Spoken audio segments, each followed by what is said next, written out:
In the previous discussion, we were discussing about signing any of the APK. We saw what are the various ways by which we can sign any of the APK. I took you to Android Studio.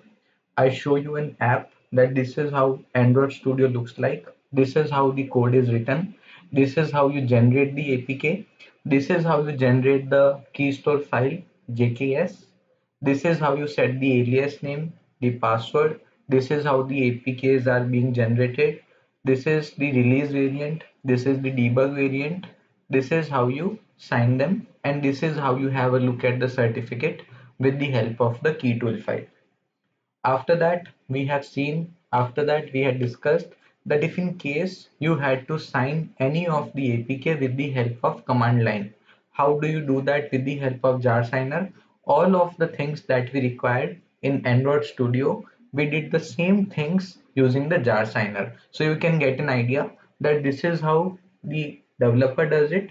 This is how any of the pen tester does it when they have to recompile any of the APK after tampering the code. This is how they do this. After that, I showed you what is code obfuscation. What do we mean by obfuscation? What are the various platforms that we have for obfuscation, like Dexo or Dasho or DexGuard, ProGuard, Google R8? What are all of these platforms? What is code obfuscation? Why, as a developer, as an organization, it is important for us to obfuscate the code? I showed you the differences, that this is how any of the developer can turn on the obfuscation. You simply turn on the isMinify enabled flag in the build Gradle file. You turn it on to yes, and then you will be able to obfuscate the code. I showed it to you in the JADEX GUI that see, this is the APK that we have developed with code obfuscation. This is the APK without the code obfuscation. So you can clearly see the differences between them. This is what we had discussed in the previous discussion. What we will be discussing today, that is in the module 7, security analysis of Android application source code. Here we will be learning the automated approach. For example, you have an APK and I ask you that find out all of the security issues that are present in the source code. How do you do that? How do you do that using the automated way? What are the various platforms available in the industry, in the corporate? How is it being done? Right from the scratch to the reporting phase, how everything is done. That is what we will be discussing today: the automated security testing, the static analysis, and the dynamic analysis. Before I get you started with the static and the dynamic source code analysis, can anyone of you help me with the differences between them? What, according to you, is the difference between static source code analysis and dynamic source code analysis? So maybe Rowan, static in the sense where we will not execute anything. Like we have APK file that we are doing. Like we did not do any execution there. Maybe in dynamic, maybe app will be running like that. Okay. In dynamic, the app will be running, and the static, it will not be running. Cool. Yeah. Anyone else? Yes. Do you have any something more to say? What is the question? Can you repeat again, Rohan? Sure. The question at the moment is, what is the difference according to you in static source code review and dynamic source code review, or static analysis and dynamic analysis? Stat Static code means when while writing the code, we used to perform the secure code review. Hmm. So dynamic analysis means once the code is ready, when it was deployed into apps, any web server or app server. So there we used to perform the dynamic security testing. Correct. Anyone else? Any more inputs on this?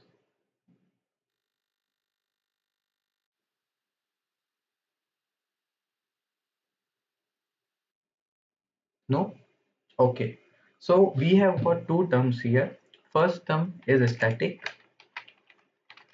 I'll write here automated code analysis. So the two terms here are static and dynamic. Before I help you with the technical understanding of static source code analysis and dynamic analysis or dynamic source code analysis, it will be easy for us to understand them if we understand the real life meaning of the both. The first term that we have is static. You must have seen it, you must have heard it, that when you have got a comb, or let's say you have a balloon, you have got a balloon, a rubber balloon, you simply take it, you rub it on your head, and then you can stick it to the wall. Quite an interesting experiment. When I was a child, I used to do it a lot, especially on the birthdays or the anniversaries. I used to have a balloon, I used to blow it, rubbing it on the head, and pasting it or putting it on the wall. When I went to the sixth standard, the seventh standard, I was told that Rohan, you are able to do this because when you are rubbing it, there is a static charge on it that comes on the balloon, and that is why it pastes. That is why it is glued to the wall because of that static charge. Now that static there meant that that static there will be there. It will not be moving here and there. So static means anything that is present at a single place, anything that is present at a place that will not be moving. For example, on highways we have toll plazas. You will always see that the toll plazas will be always be on one place. Always, if there's a toll plaza between two cities, it will always be on the same place. They are static, they will never be moving. So that is static. Dynamic means, like commonly we have heard it, that when you are describing someone, when you are introducing someone, you usually use dynamic as an adjective, that he is a very dynamic person, he is a very versatile person. Dynamic here refers to something that changes, something that adapts with situation, something wherein some or the other processing is happening. For example, the patrolling car that we have on the highways, all the time they will be patrolling, they will be moving here and there, they will be looking if someone is over speeding, they will be looking if any of the accident has happened, they will be moving to check if all of the lights are working properly or not, they will be moving, they will be patrolling and checking whether any of the animals, cows, dogs, cats, they are not present on the road. They are always moving, they are always running, they are always no going here and there. So that is why they are dynamic. Dynamic are those changes that will be changing, that will be adapting. So that is dynamic. Why have I given this example to you? So you can understand the difference between the two. The toll plaza is static, will not be moving. The patrolling car, it is dynamic, it will be moving here and there. Now, if you relate this example with the security testing, it is not only related to Android application. Overall, generally as well, static means when you have got the source code, when you are analyzing the source code, because once you write the source code, majorly it will be same. There might be some of the changes here and there, but the version that you are testing, like for example, you are testing Uber 10.2.0. So for the Uber version 10.2.0, the source code will be static. For that given version, that source code will not be changing. If the source code changes, the version also changes. Like if you are testing 10.2.0 and the source code changes, some new features are added, then it will become 10.3.0. So for any of the given version, the source code remains the same. Simple. So when anything is not changing, when anything is there as it is, like the balloon on the wall or the toll plaza, that is static. Like you must have heard a term that is quite common, that is SAST, static application source code, static application security testing. And the another one that we have is DAST, that is dynamic application security testing. When the application is running, what are the things that are happening in the logs? When you are sending the credentials, how is the request going to the server? when you are creating your account, what all changes are happening in the application, in the database, what are the changes that are happening locally. Like if you change the theme from light mode to dark mode, what are the changes that are happening on the application level, on the runtime. That is dynamic application security testing. Again, it is not only related to Android. All of the applications, even in web, we have SAST and DEST. In mobile, SAST and DEST. In the APIs also, we have it. So SAST means when you are analyzing the source code for security issues, like we had previously decompiled the app. But after decompiling it, we are understanding what are the various security issues that can be in there. We try to open it with the help of 𝗧𝗿𝗶𝗶. We try to analyze the Android manifest file, and then we saw what is happening. If there is any of the activity that is exported, if there is any of the sensitive token like API key that is hard coded in there, we try to see if there is any of the content provider that is exported that can be called by any other app or any other process, and it can leak sensitive data. So those types of things, when you are analyzing the source code for the security issues, that is SAST. Why am I explaining this to you, though I'm aware that all of you know it? So that you get an idea that when you are taking an interview, not giving an interview, when you are taking an interview and there is any of the potential candidate whom you feel that they are the right person for the position that you have, by asking these conceptual questions, you can filter out those people who actually have hands-on experience. Like we have done it till now, in the upcoming discussions as well, we will be discussing on the conceptual questions that I ask in the interviews when I'm hiring for any of my friends or any of our partner organization, even for our organization. When we are hiring for any of the positions, I would always prefer to have conceptual questions so I can understand how strong their core is, how strong their fundamentals are. So we will be learning both of the things today. How do you do the SAST? Like if I give you an APK, I give you Uber 10.2.0 and I ask you to analyze this and let me know if in case there are any of the issues. Both do the SAST as well as the DEST. So how do you do that?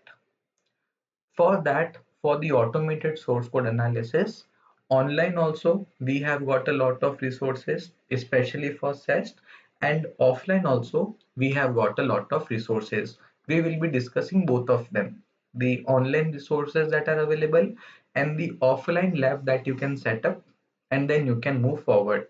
Easier option first, that is the online. Like here you can see, here we are at immuniweb.com/mobile. I mentioned that your client will be giving you an APK and you will have to test if in that APK there is any of the security issue. How do you do that? You simply take the APK and then you upload it here. So like I can take any of the APK, like let's take Diva. Diva here is short for Damn Insecure and Vulnerable APK. This application has intentionally been made vulnerable, intentionally been made insecure for us to practice here. So here you can find the APK file. You can download it from here. I'll be putting this link in the notes so I can share it with you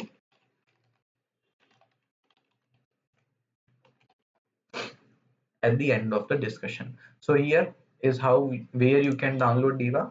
So you simply download it from here. You click on this download button. It will get downloaded. So this is the APK key. This is the APK file. You have this APK file and you upload it here like this. These are the downloads. Diva application, open. You upload this here. This application goes for the testing. In the backend, the testing will be running, and here you will be able to see the report here. Now, because this application is quite popular, it has been tested multiple times previously as well. This is the application version. This is the package name. We have already discussed package name when we were discussing about ADB, that in any of the Android OS, the package name will be the name by which the application will be identified in OS. Just as for us, we have got the legal name and we have got the pet name. Like my pet name is Aro. So Aro is the name by which my friends, my family members, my cousins, all of them call me. This is the name by which they have saved my contact number, Aro. So that is my pet name. My legal name is Rohan. So whenever I have to portray myself as an entity, maybe with the help of any of the documentation, I portray myself as Rohan. When I also present the documents, it mentions Rohan. So here also the package name is the legal name. This is how Android OS knows it. And the pet name here is Diva. So when you say Diva, everyone knows who it is. And for Android, this is the legal name. This is the package name. 𝗔𝗃𝗶𝗹𝗯𝗋 Diva. This is the package name. Device type. At what time did the test start? Because this application has been tested previously. For that reason, the time when the test happened, here it is. Test runtime, for how long did the test run, depending upon how many classes you have in there. Classes as in how long, how comprehensive the source code is, what are the various things that you have in the particular APK. More the data, more time it will be taken. Less the data, less time will be taken. So for this particular app to be tested completely, it took it 2 hours. Here, what are the various permissions that are present in here? Here it has automatically tested for OWASP mobile top 10 here. So 8 major security risks found, and here you will be able to see what are the various things. For this application, there was no privacy policy found. It is mandatory according to the regulatory demands and to the compliance meet that you should be having a privacy policy in your app on your website, so the users who are about to use your application, they get to know that okay, this is how my data will get processed.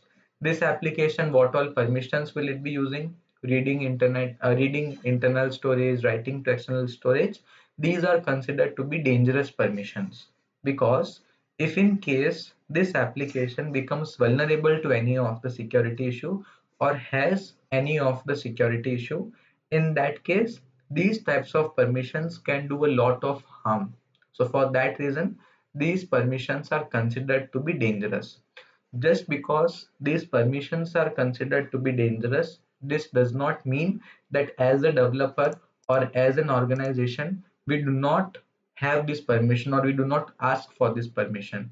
If it's the definite demand of the application that we need to have this permission in order to operate our application, we will be requiring it. So there's no questions about it.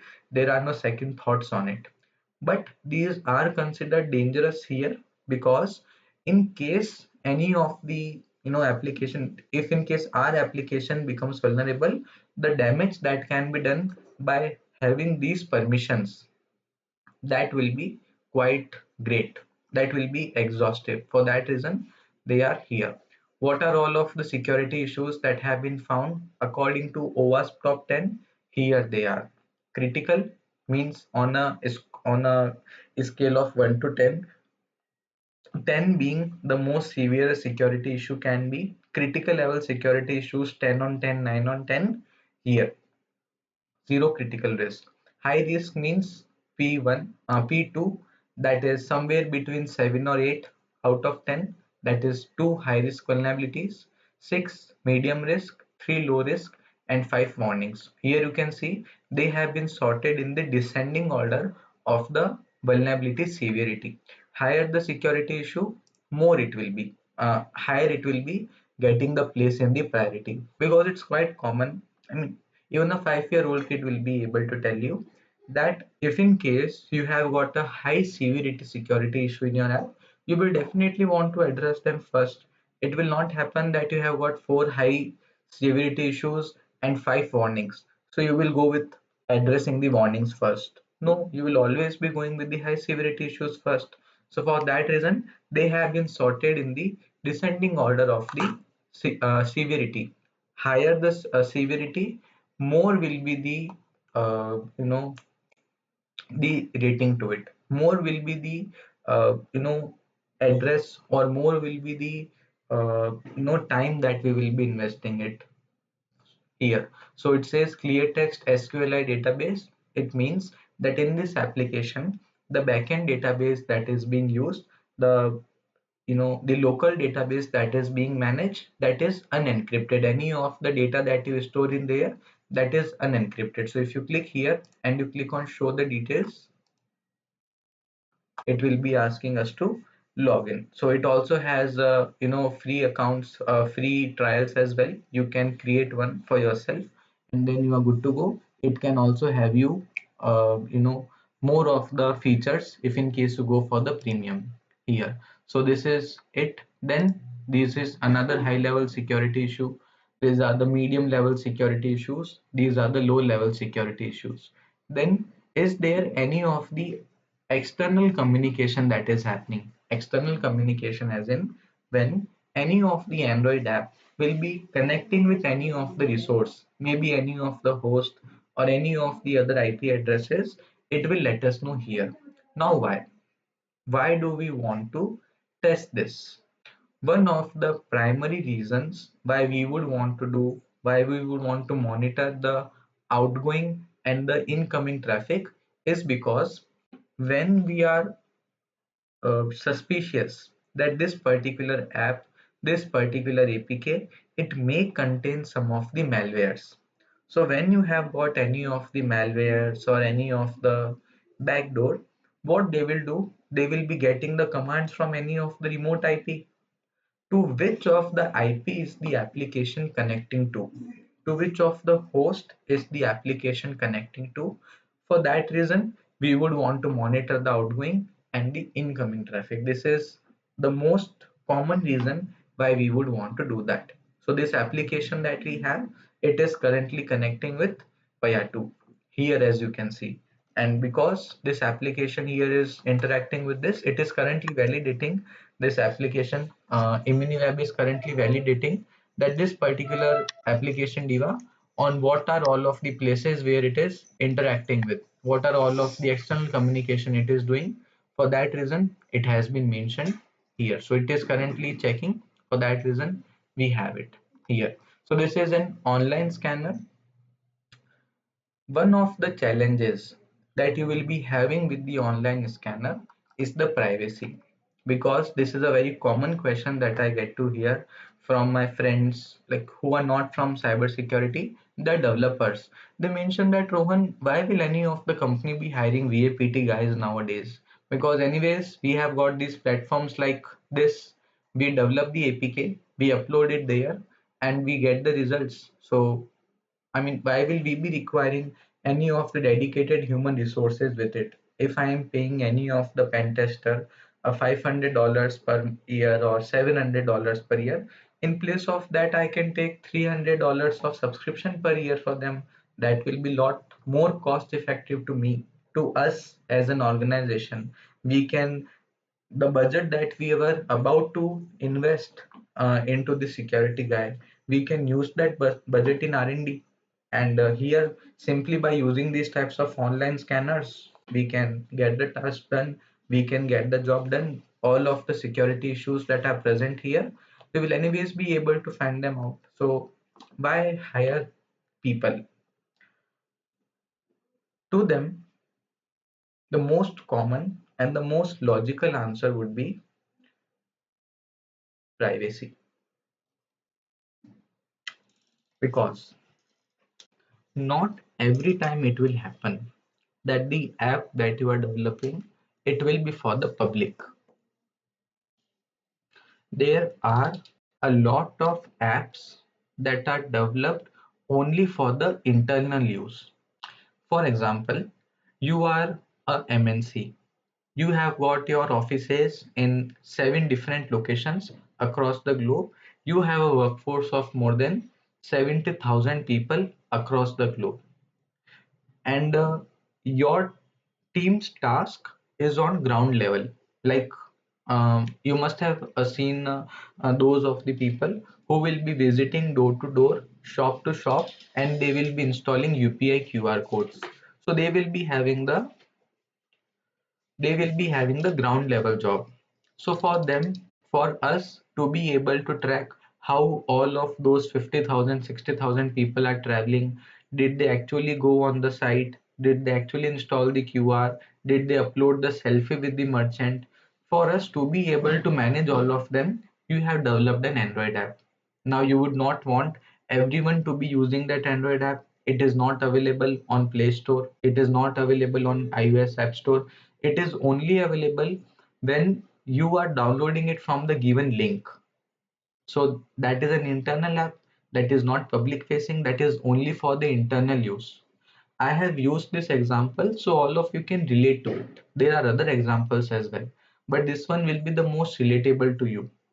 So for that reason, if there is any of the internal app, you have got the APK, the client will be giving you the APK. And if you are uploading that APK here,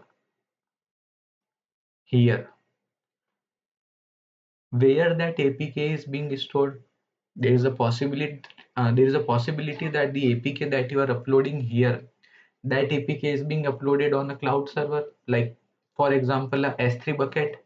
That S3 bucket is misconfigured. Anyone over the internet can make a request to that S3 bucket, and all of the APKs that are stored there, they can access it. So your client's APK that was only for the internal use, you had to take a written permission from your client to be able to test it. Some other person, they are able to have it, they have leaked it, that this is the APK that this company was using for their HR management, for their attendance. This is how they operate. So that is a major concern that you will be getting. How do I know this concern? I got it from my clients when they came to know that there are platforms like this where you can just upload the APK and you can get the security test done. They were concerned. More than being happy, they were concerned. They mentioned that Rohan, we want to ensure that any of the assets that we give you, may it be any of the API, may it be any of the app, IoT device, we do not want them to be publicly disclosed. These are proprietary assets, these are closed source, these are only for our use. We want you to sign the NDA that you will be having access to these assets, your team will be having the access to these assets only till the time of this project. When the project concludes, once we officially say that yes, now we are done with the VAPT, we want you to delete this APK. So if I have it on my laptop, I can delete it. But if I have uploaded this here, how do I delete this? Let's say in the best case scenario, they are even giving you an option. They will tell that any of the APK that you upload to us here, they will be deleted after 24 hours. They will be deleted after 48 hours, 72 hours, 7 weeks, 10 months. How can you be assured of that? How will you be definitely sure that yes, now my APK has been deleted from here? Maybe you click on delete now. In the front end, it says that your application has been deleted, your APK has been deleted. But in the back end, they have taken another backup of it and they have it. And if something happens to them, then the our APK also gets leaked. In fact, I have also heard it from my clients to whom I recommended that for SAST, I can help you with the tools. You integrate them in your DevOps so that whenever you will be pushing any of the code to GitHub, they will automatically be tested for security issues. And if everything is okay, it will be pushed to the production environment. Many of my clients decline to that. They mentioned that Rohan, we do understand that you are recommending it to us. We do understand how important it is for us to implement the security in the DevOps, make it DevSecOps. But if in case we integrate any of the third party tool, may it be closed source, may it be open source, there will always be a concern in our mind that maybe they have access to our source code and they might leak it someday, or they might keep a local copy of our source code. And because we offer proprietary solutions, we offer closed source products, we customize them according to our clients, according to our organization's need. We would not want any of the third party vendor to get included with our source code. We cannot risk it. So that is the reason. So for that reason, these types of platforms are okay when you are doing bug hunting or when you are associated with a project where the APK is public. Then these types of platforms will work. ImmuniWeb is just the most reputed of one. Apart from these, there are a lot of other alternatives that we have to it. But the challenge is the privacy. When you will be pen testing, when you will be interacting with the client, you will get to hear this. So for that reason, I introduced you to these platforms so that you get an idea that we do have these types of platforms who can get the automated source code review done for us. But if in case this is not the option, the APK is private, you cannot share that APK with anyone. You have got a laptop from the client that Rohan, you want to test our application. Here, this is the laptop, take it. All of the tools that you want to get installed, here is my IT team. They will be installing all of the apps for you. You want MobXler, you want Kali Linux, you want Genymotion, anything that you want. Here is my IT team. You get in touch with them. This is the laptop. These are your credentials. You use them. Anything you want, they will install it for you. You do the testing. Once the testing is done, hand it over again to my IT team. Hand over the laptop to my IT team. So we are assured that our data is safe. Simple. Okay, so in that cases, when the asset is private, when you do not have the permission to test or to share that over platforms like this, in that case, what you do? In that case, you get yourself familiar with mobile security framework. One of the most reputed, one of the most popular projects that you will come across. This is not a tool, it's a framework. Just as Burp Suite, it is a framework. It has got a lot of features included in it. Just as we have Metasploit framework, MSF, similarly we have mobile security framework. It has been developed by a group of developers who belong to the southern part of India. Here you can see opensecurity.in. Here they will be able to tell you more on their team. What was their agenda? What were they actually trying to develop?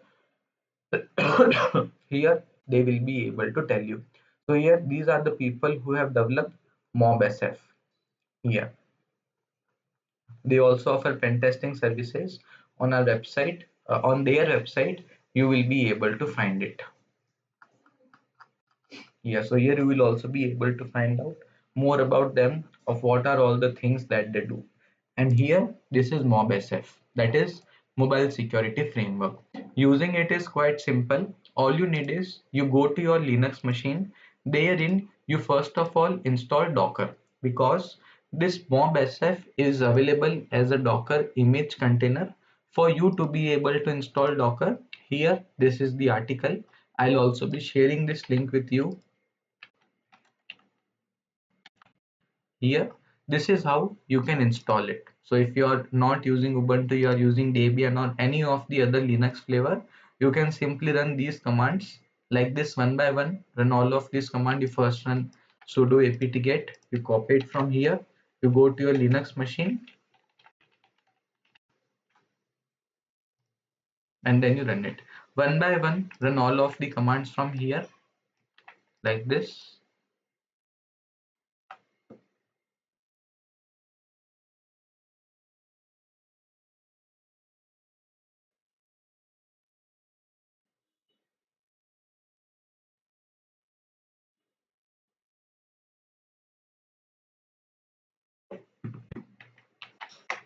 Like this, one by one you can run all of these commands and then Docker will be installed. So this is the first thing that you do. Second thing that you do is that you run this command. Please make sure that you skip this dollar, copy all of the things from here and paste. Once this is done, I want you to run this command, docker run hello world.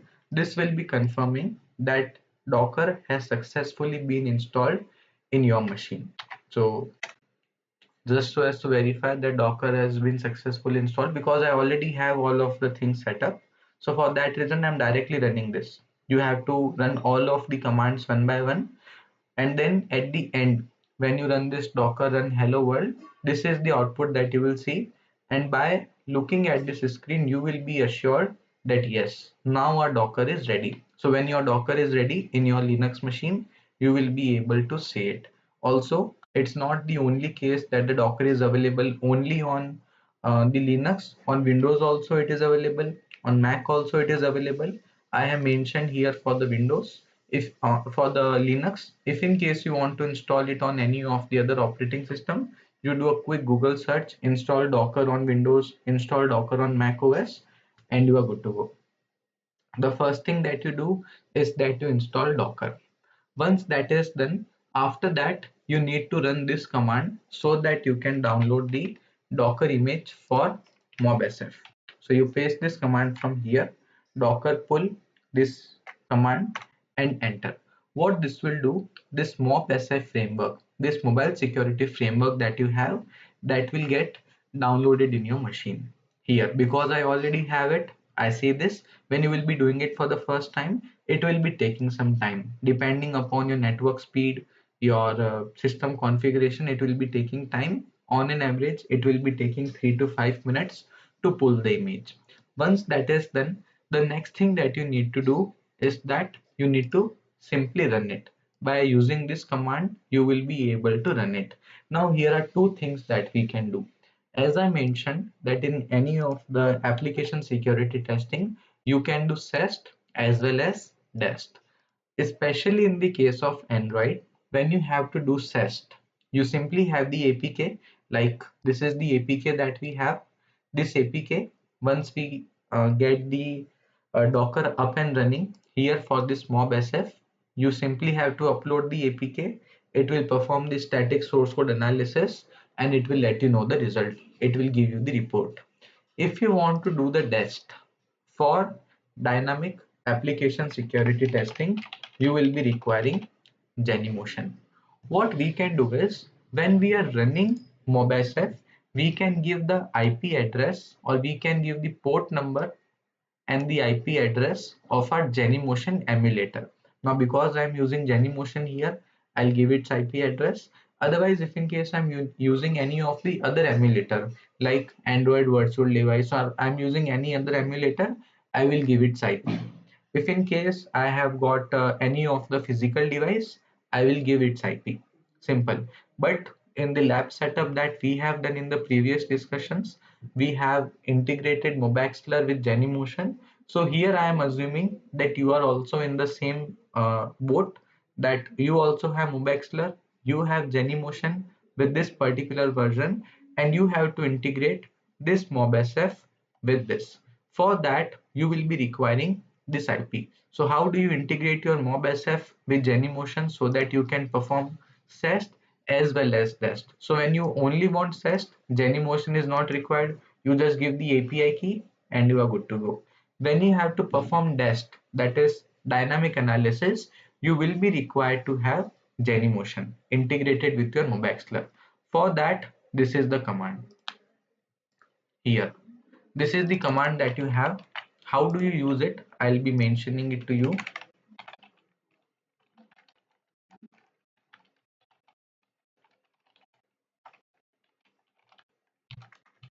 This is the command.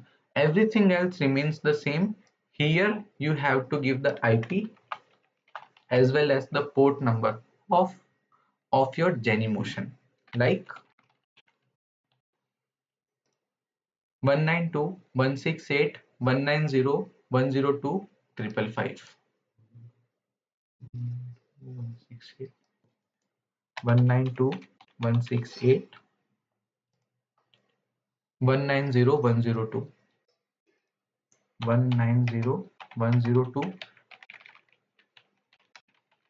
over what port? 5555. Here also make sure that this particular Genymotion has ADB enabled. We had discussed about ADB previously, so this should be having ADB, so that the USB debugging should be enabled here so that the testing can be done. So 192.168.190.102, 192.168.190.102 over the port 5555, over the port 5555. Here you take this command and then you run it. Enter.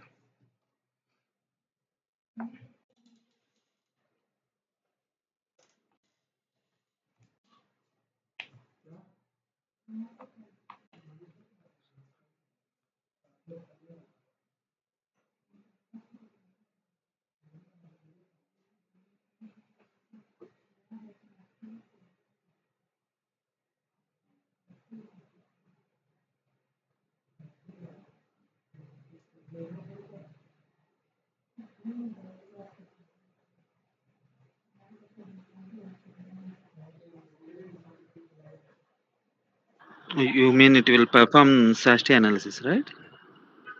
No, here we are only firing up the MobSF. With the help of MobSF, we can do SAST as well as DEST. Usually, if in case you do not give this, if you do not give this, you will only be able to perform SAST.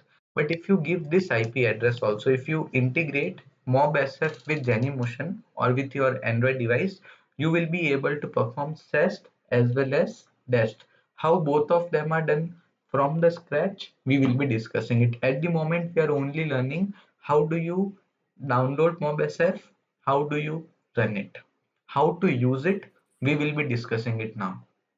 So now when you see this screen, I started. Rohan, I have one doubt. Do we have any app for MobSF, or we should install in through Docker only? You can install directly Docker. See, you have an advantage when you download it using Docker. You need not set up anything. You just run one Okay. command and all of the dependencies are already set up Okay, fine. like that. Oh, okay. So you mean we can install this MobSF in Kali Linux, right? Yes, but for that you need to have the Docker installed here. Yes. We will connect after 9, Rohan. So I just asked you to upgrade the Kali Linux. Then I remember that. Okay, so when you see this screen, listening at 0000 port 8000, it means all of the IP addresses that you have. Like if I get the IP address of my virtual machine using ifconfig, you can see 192.168.206.137. On this IP address, on this port number, MobSF is running. So this is my browser. On this IP address, on that port number, my MobSF is running. You can see this is MobSF. This is the first screen that you will get to see. Now you have got both of the options. You can do static analysis, you can do dynamic analysis. How do you do the static analysis? How you do dynamic analysis? That will be our agenda for the upcoming discussion, because we have got around 7 minutes to spare. So in the upcoming discussion, where I'll be hopeful that all of you would have set up MobSF. Everything that you need to know, everything that you need to do to set up MobSF has been mentioned here. You just need to then open these two links, copy paste, copy paste, copy paste. Finally run this. I will be giving you both of these commands so you get an idea where what you have to paste, and then you are good to go. Today we have learned what is source code analysis, static, what is dynamic application security testing, what is the advantages and disadvantages of having online scanners. And this is not only about ImmuniWeb. I just took it as an example because this is the most popular of all. I would simply be generalizing it by saying that when you upload any of the file online, assume that the file is now in the public domain. Like we have seen a lot of file converters, like you can convert a word to PDF, you can convert JPG to PNG, you can convert like a PDF to PPT. When you upload any of the file to any of the website, consider that that particular file is now in the public domain. anyone can access it. So if there is any of the file that is private, like your Aadhaar card, your PAN card, your green card, your visa, your passport, anything, do not upload them there. So that was the concern. So for that reason, online scanners, though they may be effective, they may be impactful, but for actual VA or PT, online scanners will never be our first choice. Frameworks like MobSF that can run locally, that we can control the environment, that any of the thing that happens here stays here. So for that we have MobSF. I have already mentioned the link to MobSF. I'll be mentioning the link to MobSF in the notes here. This is the link that I referred to for setting things up. Here, this is the GitHub repository for MobSF. This is an open source project. Anything that you want to do, if you want to learn anything here, that how this thing is working, I would suggest that you go through. I do not want you to understand each and every line, that okay, this is this line, this is this line. I just want you to understand on the basis of the functions, that okay, this function is doing this function is like, here it is formatting, this function here is checking for the permission, this function here is for the outputting. That's it, that's more than enough, so that you get a basic idea, overall idea of what is happening in this application, what is happening in this framework at the backend. I do not want any one of you to be relying on the automated tools. Any day, any of the automated tool can stop responding. Any of them can have dependency errors. Any of them can, have inactive community. The bugs that are there, they can remain there. So if you are focusing only on the automated approach, you do not know how to do the things manually. In the short term, you might feel that you are getting very efficient. All of those people who are doing things manually, you are way faster than them. But in the longer run, you are actually on a boat that can sink anytime. So we will be learning the automated approach, because we will be requiring that in the corporate, in the actual pen testing, but we will majorly be focusing on the manual part. So only for 1 or 2 sessions we will be having the automated approach. After that, we will be having the complete manual approach. All of the things that this MobSF will be doing automated, we will be learning how to do each and everything in the manual way. Just as we give an APK to MobSF that tests for security issues, in the same way, I will be giving you the APK and you will be doing the manual security testing like MobSF, but manually, as efficient, with minimal false positives, even lesser than MobSF. But because MobSF is being used in the industry, it's quite popular, reputed. For that reason, we are discussing it in the interview. If you are taking interview, or even if you are giving the interview related to mobile security, you can expect MobSF, because MobSF is not only related to Android, it also does security testing for iOS. Because for the sake of this training, iOS security issues are out of scope. For that reason, I won't be digging much deep into it. But in the next training, when I'll be meeting you for iOS pen testing, I will again be discussing MobSF with you. Now, so in today's discussion, we have discussed SAST, DEST, differences between them with real life examples, then the advantages, disadvantages of online scanners, then offline scanner like MobSF, how do you clone it, how do you get its Docker image, how do you configure it with Bug Suite, and how do you get this ready. In the upcoming discussion, I'll be starting it from here. From here, I'll directly be having this dashboard. Now, what do you do here in the industry when you're being asked to perform the security testing with the help of MobSF? How do you do that? The static, the dynamic, that is what we will be discussing. I'll be sharing this text file with you in the WhatsApp group for your reference. Now, if you have any questions or queries, we can take them.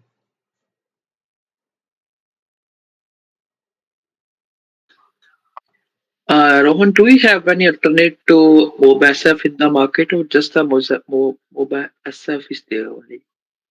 There are other proprietary tools. If you want, I can share a list of them in the group too. But in the industry, Yeah, please. MobSF is being used. Mm, okay. Yeah. Thanks, Ron. Thank you, team. Thank you, Rohan.